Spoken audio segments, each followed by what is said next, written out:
Module 2, Lesson 9's objective continues on this homework page. The students will go from concrete to abstract, measure lengths of string using measurement tools, represent length with tape diagrams to represent and compare the lengths. Item 2 asks you to measure the two lines below.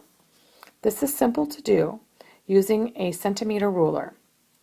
Be sure that the side of the ruler that you use is the side labeled centimeters. Then place the ruler up against the line's end point and begin measuring. As can be seen in this presentation, the line A measures 9 centimeters. So we need to record that on line A. For line B, you are unable to use a centimeter ruler to measure a squiggly line. Instead, we learned about meter tapes in Lesson 4. Meter tapes are used to measure something that is round or not straight.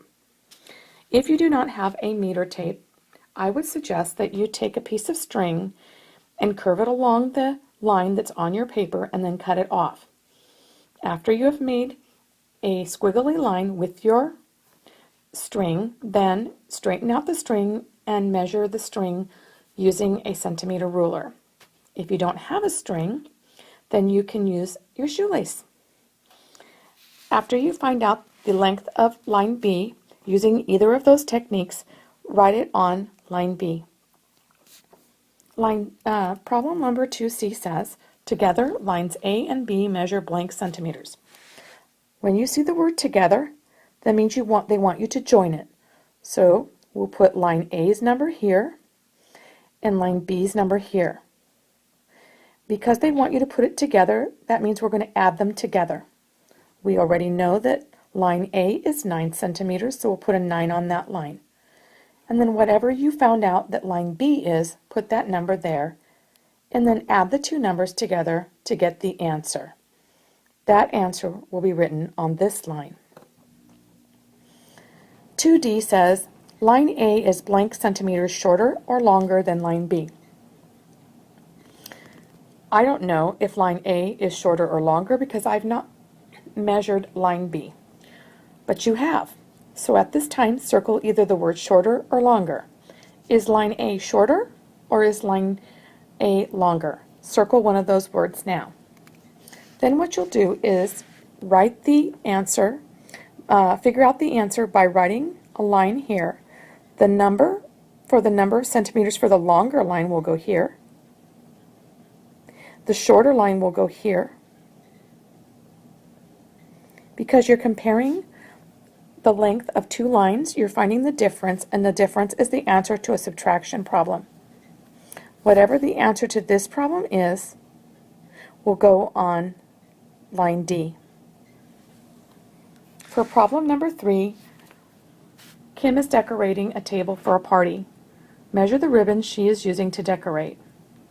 Again, this is going to be something that you need to use a meter tape for, since it is not something straight. If you do not have a meter tape, you can use a piece of string and lay it over the top of the line to make that shape. Cut it off, then straighten the string and put it on a centimeter ruler. Or you could even use your shoelace. Once you have figured out the length of the string, write it on that line there. Kim needs 1 meter of ribbon. How much more ribbon does Kim need than what she has?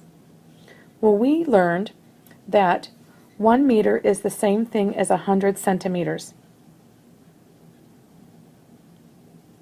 So, we're going to take the 100 centimeters that she needs, and we're going to subtract the amount that she has already to get our answer. Remember, the amount that she has already is the amount that you've written above. So we'll go ahead and put that number right here as well. Don't forget, once you find the answer to how much more ribbon she needs, we should write it in an answer in words, since this is a word problem. Kim needs blank more ribbon. Period. Make sure the number that you put on the line is in centimeters. Module 2, Lesson 9's objective is to go from concrete to abstract. They will measure lengths of string using measurement tools, then represent length with tape diagrams to represent and compare the lengths. In Lesson 4, we learn that meter tapes can be used when measuring round objects or when measuring things that are not straight. So, on number 1, the students are to find the measurement around 3 objects in your house and then complete the chart below.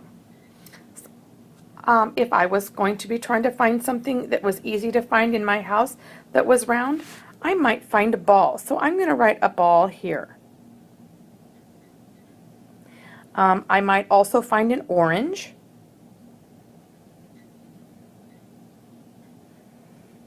And another round thing that I might find would be a can. You know, like a can from the pantry. The next thing you'll do is have the student make an estimate using centimeters and write down their guess, their reasonable guess. That's what an estimate is, a reasonable guess on how many centimeters around the ball is, or how many centimeters around the can is, and also the orange.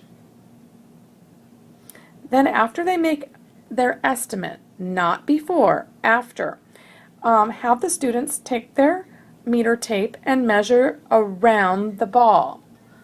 That is also called the circumference of the ball. Have them measure and then write down the actual number of centimeters the ball is. And then have them do the same for the orange and the can. If their estimates were not accurate, they should not change their numbers. Again, those were only estimates and they don't have to be right. So they just need to be reasonable. We know that a meter tape is divided into centimeters. We also know that there are 100 centimeters in a meter, and so the meter tape should go to 100. Anything over 100 centimeters is a meter or more. On letter A, what is the difference between the greatest and shortest measurements? Whatever number has the largest number of centimeters, we'll write it here. I'll write the word largest here. And whichever one has the smallest goes here. If we're looking for the difference, we're comparing them, and a difference means the answer to a subtraction problem. So we'll take those two numbers and subtract them from one another to get the answer. That is the difference in centimeters and should be recorded on this line. Now we're going to take a tape diagram comparing the estimated measurements. A tape diagram simply is a diagram that shows a number value and compares them. So, for instance, if I was using a ping pong ball, my tape diagram might look like this. And then the number that I estimated would go above it. And then I think that my can would be the next largest. So I will go like this for my can.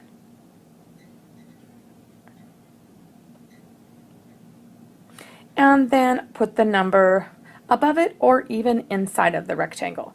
And lastly, I think maybe my orange is even longer. Then after doing this, I will label these. So I remember that this was my ping pong ball. I'll put B for ball. And that this was my can and this was my orange. Anyway, then I will use the numbers to show the numbers that I estimated. They should go from small to big based on the numbers that I estimated. Then in item C, we'll draw another tape diagram to compare the actual measurements. So maybe I was right. My ball was the smallest, but maybe my estimated number wasn't quite right. My new number will go above this rectangle or inside of it. And maybe my orange ended up being a smaller amount than my can.